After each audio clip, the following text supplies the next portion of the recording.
Hi there. I have made another card. I didn't really expect to, but I got really inspired by one of the cards that somebody in the community had made that had some Rungler chaos in it, and I loved it. And so I wanted to learn about it and try and make my own riff on it. And I did end up making something that is Rungler-y, but it's also hopefully a little bit interesting and unique. This is the Thing Modular Workshop System. And when I say card, I mean I've written one of these little green things here that go into the computer system. So big thank you to Tom Whitwell for making the system and designing the whole card thing. I love it. And I also want to thank Chris Johnson for the computer card platform that I used to make this card. And also want to thank Rob Hordijk, probably saying that wrong, the late great, as I understand, Rob Hordijk, who designed the Rungler and the Benjolin. And this card is called Build Your Own Benjolin because it is Runglery. And if you combine elements of Rungleriness with oscillators and filters and things that exist in the workshop system, then you can get close to something that I think maybe slightly resembles a Benjolin. Honestly, I've never played one, so I'm not totally sure. But let's get into it. First of all, of course, it has to do the Turing Machine thing. So that's the first patch that we'll do. This card always needs a clock. Can go into either input. I'm going to use the square wave. You can see action on the screen as soon as we send it an input. And we're going to plug one of our CV outputs into, let's say, the FM of this oscillator, and then we're going to listen to it.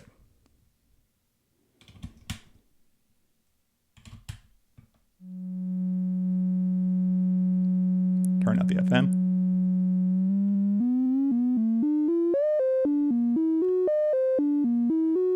Nice Turing Machine crazy sounds. So you're hearing a pattern that doesn't repeat, it's random. And when we get over to one side, we get a 6-step loop on the right, randomness in the middle, and a 12-step loop on the left.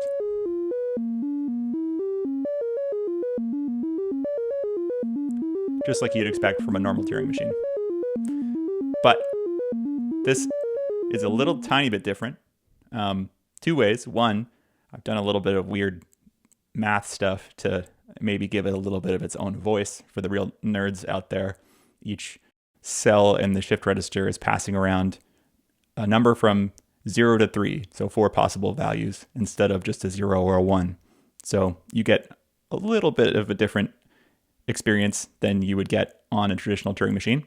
But also, maybe more importantly, you can replace the noise signal. So how a Turing machine typically works is that you have a noise signal internally, and every time you receive a clock, you compare the noise signal to the value of your big lock knob. And if the noise signal is greater than the lock knob, then you flip the first bit in your shift register. And then when you rotate things, you use the last few bits to generate a signal, and that signal becomes kind of randomized in the middle. And because this is a Rungler-y card, what we allow you to do is to replace that noise signal with something else. So normal mode, it's truly random in the middle. Now, if I take a stackable and I take this oscillator that we're listening to and I plug it into the first input here, which is our data input, then we're no longer comparing against noise, we're comparing against the oscillator value. And then that creates a feedback loop where the thing that's being compared is also being modulated. And so we get interesting results. The first thing you might notice is that there will be more stable places even in the middle of your Turing machine knob.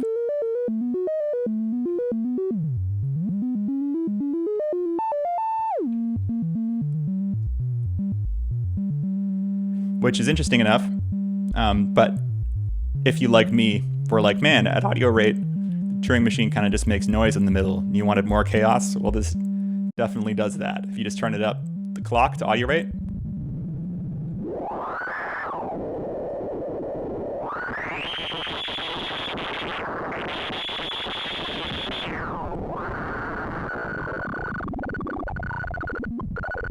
it's not random anymore. And it not being random strangely means that it actually repeats more than you would expect. As soon as it isn't random, it repeats itself.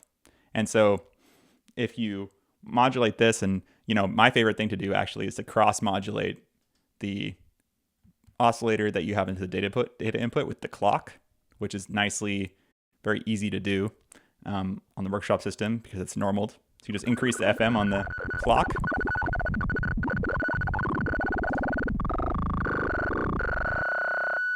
Ooh, yikes. You start to get these spots where it sticks, which is a very Rungler-y thing. And now if you change anything, even slightly, it'll go back to chaos and then it'll stabilize again.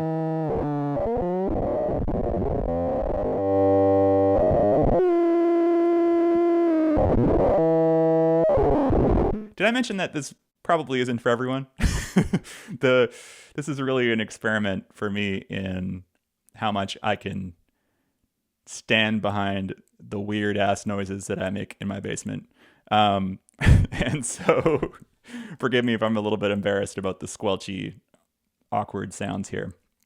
So yeah, it does try and find balance. And if you listen online to interviews with Rob Hordijk, he says that the Rungler tries to find balanced states, and there's a whole bunch of possible balanced states that it can try to find.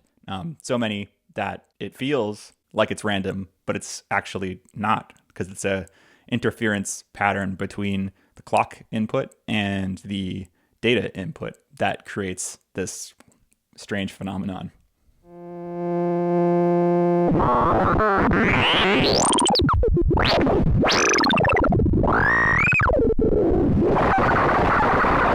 Now, just like a Turing machine, at each side of the Turing knob, the lock knob, you have stability, which at audio rate sounds like this.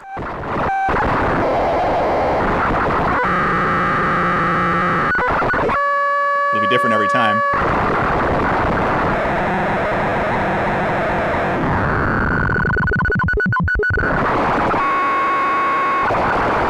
And if you want to do that without actually turning the knob, you can just switch the switch here on the computer up, and that will do the equivalent of turning the knob all the way to the left.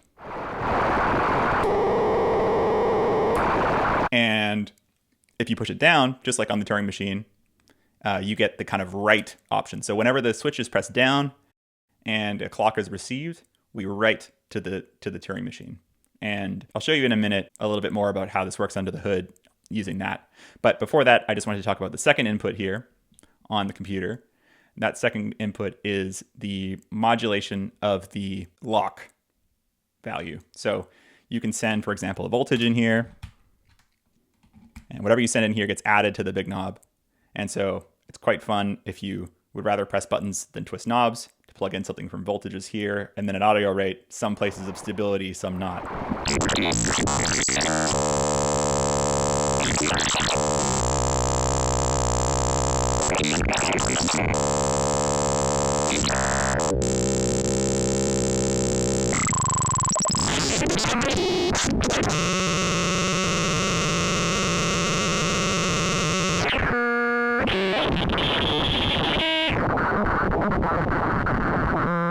Some of the sounds in here, I swear, sound like people talking. I'm not sure why. Maybe somebody knows on the internet, but these quasi-chaotic sounds somehow sometimes sound like human speech to me, but maybe I'm going crazy from listening to this too much. Now, if you write to the register while it's locked, that's a great way to get it unstuck. So if I push the switch down, it'll balance itself out again sometimes. Like a real banjo or violin, there are lots of sounds in here that are not great or silent or really grating. And so play at your own risk. But yeah, so you can I like playing the buttons sometimes to have certain buttons represent stability and certain buttons represent chaos. And you can kind of go back and forth. It's a fun little arcade game to play here. Now, what's happening under the hood here. Let's use the right switch to do a little demo of that. What I'm going to do, unplug everything, restart, we're empty again, and I'm going to use a channel of slopes as a clock. If we go in slow motion, I'm going to push down the right key. I'm going to blip the slopes, boop, and we get one tiny piece of data in our shift register here. And you can see what's happening if I repeatedly blip it. So that tiny signal in the shift register moves through elements 1 through 6 of the shift register before repeating. And interestingly, the second pulse input, so folks are aware, just goes the other way. So it's the dot is going up instead of down across here. And you can use that to get really interesting interference patterns. Maybe try something about that later. But yeah, if I just start this rolling and slow it down, you can see it's going to rotate through, and I can write by holding that down. And what the signals are that you get at your outputs is actually calculated based on the values that are represented by these LEDs. So the 3 on the left represent a binary number, and it's actually a 6-bit number because each of these lights represents a 2-bit value. And so the 3 lights on the left are mapped to a signal that comes out here at the top left as a raw signal. It comes out here in the CV out channel as quantized to the major scale or any mode of the major scale. And then it comes out in the pulse output as a simple on-off pulse output irregular clock signal. And then the same is true on the right. So 3 dots on the left, they come out the 3 inputs on the left, and the 3 dots on the right come out the 3 outputs on the right. And that's kind of what's going on under the hood here. So if I run this and I run it slow enough, you can actually hear that as well. If we put it, I'm going to use the quantized output to pitch.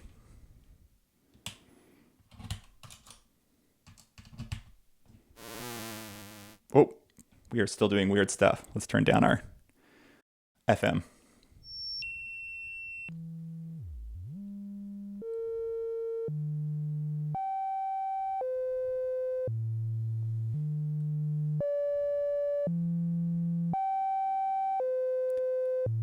Now we're all the way to the right, so this is a 6-step pattern. And as boring as it is, if you wanted to know what's going on under the hood here, every different tone that you're hearing maps to a different combination of LEDs. And because we're plugged into the left channel here, it'll be the 3 LEDs on the left. So if you just imagine that you can only see those.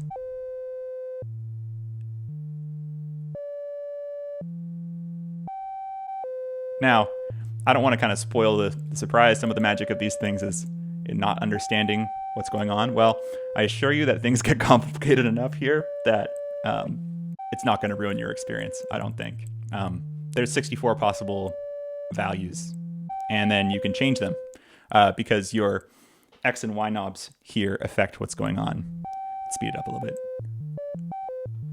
So your X knob is actually an offset. You can change the DC offset of whatever's coming out. So if you were listening right to the Rungler, you wouldn't hear it, but when you run it into the pitch of something, it feels like a transpose.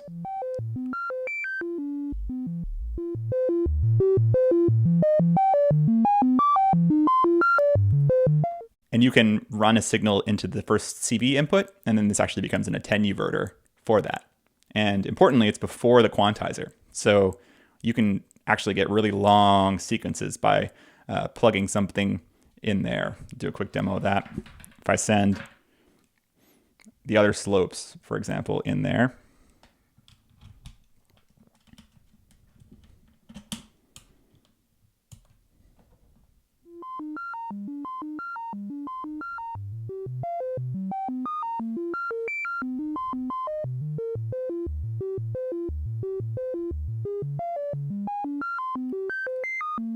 So the sequence can become kind of infinitely long, depending on what you plug in here to transpose.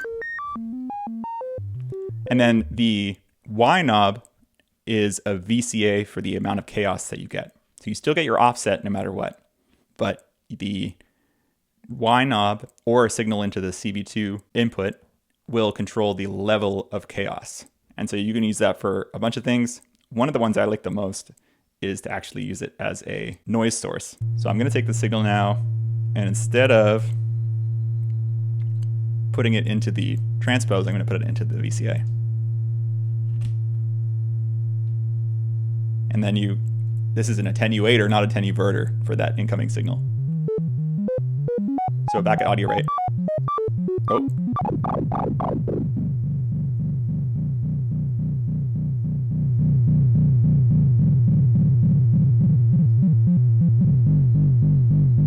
So it's adding chaos only when this signal is high here, and we can get different shapes. And we can still transpose. And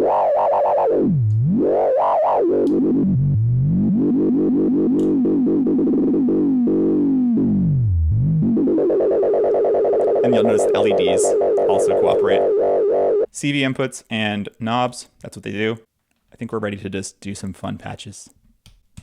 The first one I'll do would be the namesake patch, the build your own Benjolin.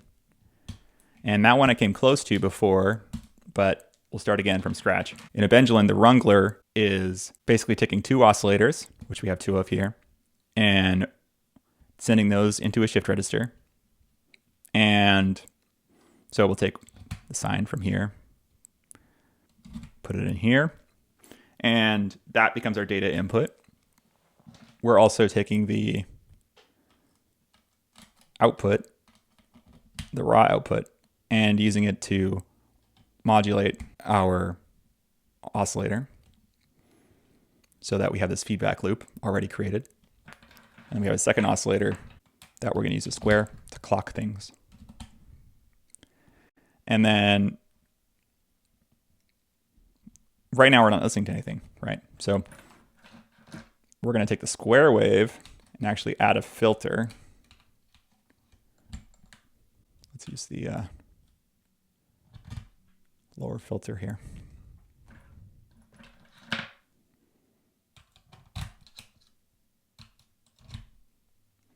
Now we should get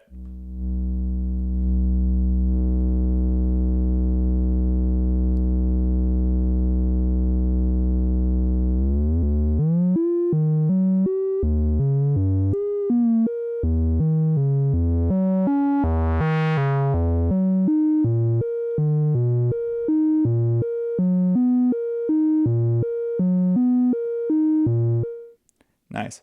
And we also maybe want to use that Rungler signal to modulate our filter, because that can be interesting as well.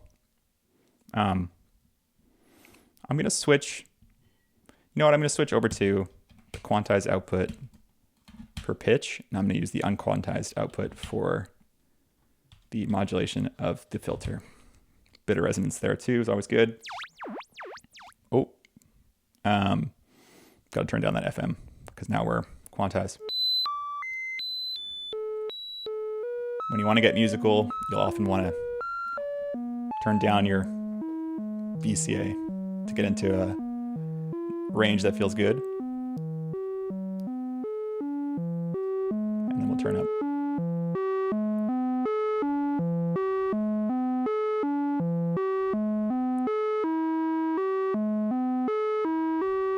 All right.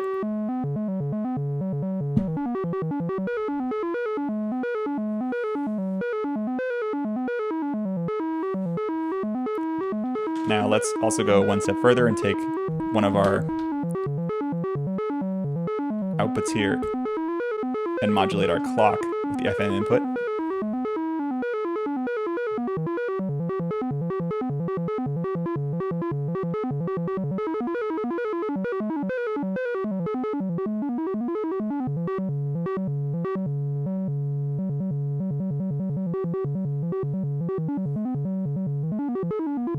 So So fun stuff happening. What if we take it up to audio rate?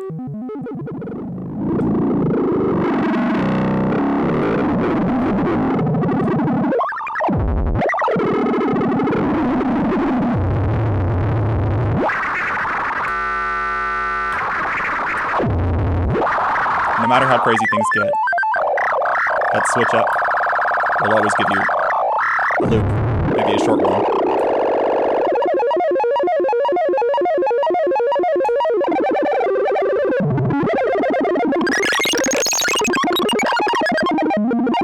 Now, of course, the most chaos is when you really dime the chaos VCA.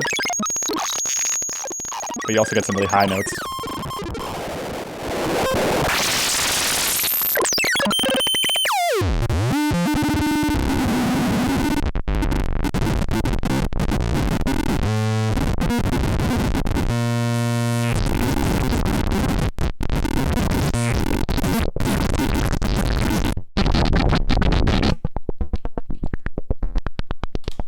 Let's take the raw output into FM again, and then let's use cross modulation for our clock.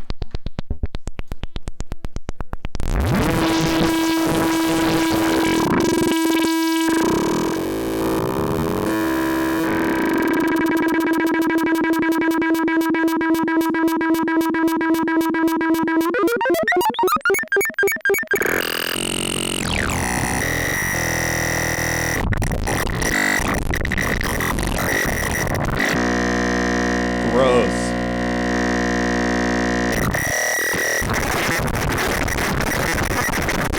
Man, my cats love this kind of thing.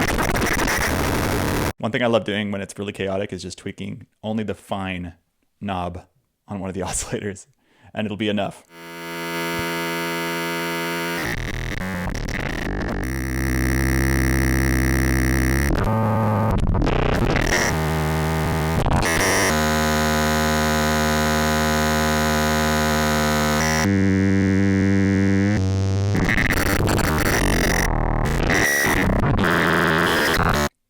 Fun. Okay, let's take it a little bit less chaotic for a moment.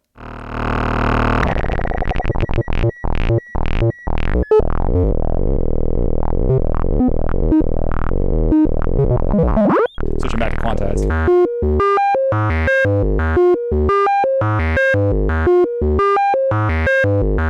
Instead of using the Rungler output to modulate the filter, one thing that's fun is use slopes. Not looping though, and then send it one of your pulse outputs as your input.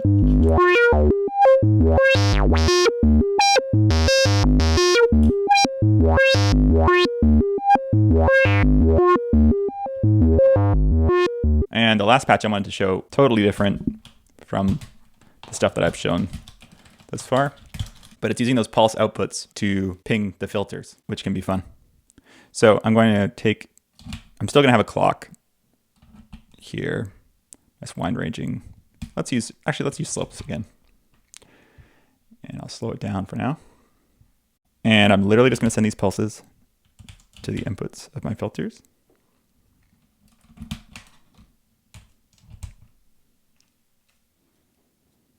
And I'm going to use the band passes. And I'm going to send them hard left and hard right.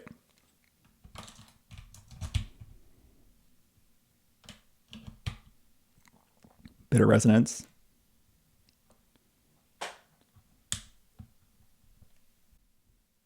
Switch them both to band pass, and here we go.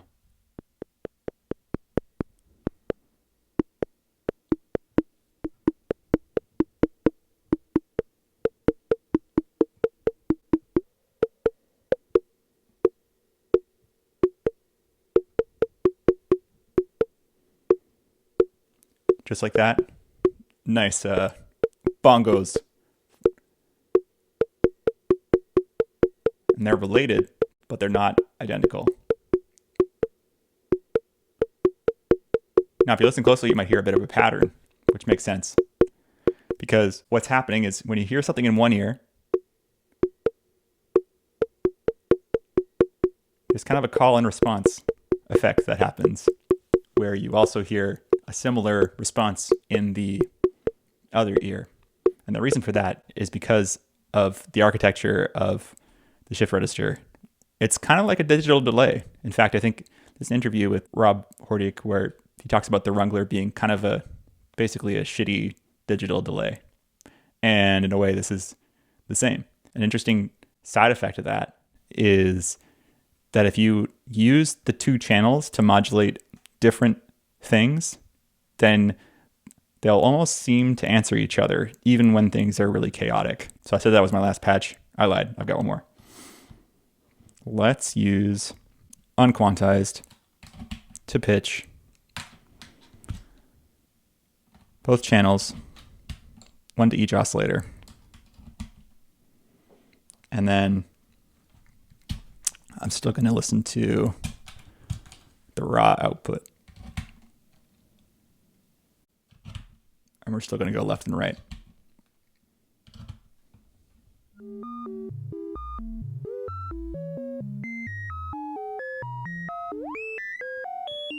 So you'll hear it most clearly when the two oscillators are tuned approximately together.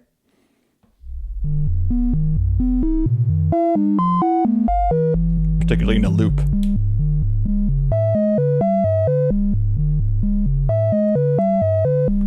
Right? And now you can change the relative position of each of them.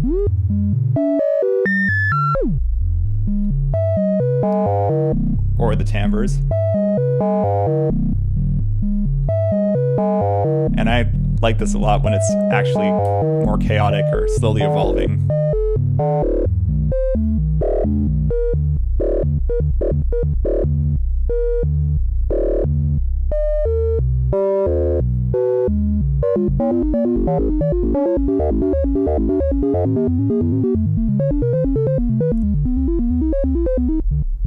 Yeah, to me it almost feels like you get in a kind of jazz jam context where you'll have folks listening to each other and doing a kind of call and response or imitation game in between them, which is something that's a little bit hard to replicate in the modular world. So I like that one.